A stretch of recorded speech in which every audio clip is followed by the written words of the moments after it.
Aling mga bansa ang may pinakamatalinong tao sa mundo?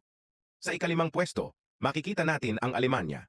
Ang mga Aleman ay kilala sa kanilang pagiging makabagong at malikhain at tahanan ng maraming siyentista at palaisip. Sa ikaapat na pwesto, lumipat tayo sa Japan. Ang Japan ay sikat sa kultura nito na nakatuon sa edukasyon at disiplina. Ang mga Hapones ay namumukod tangi sa kanilang mataas na kakayahan sa agham at teknolohiya.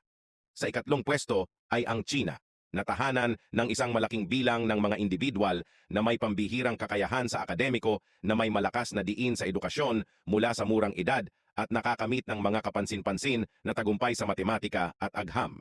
Sa ikalawang pwesto, makikita natin ang Estados Unidos ng Amerika.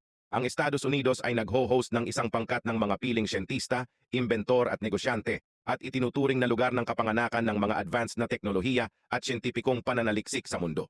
Sa wakas, sa unang pwesto, nangunguna sa listahan ang South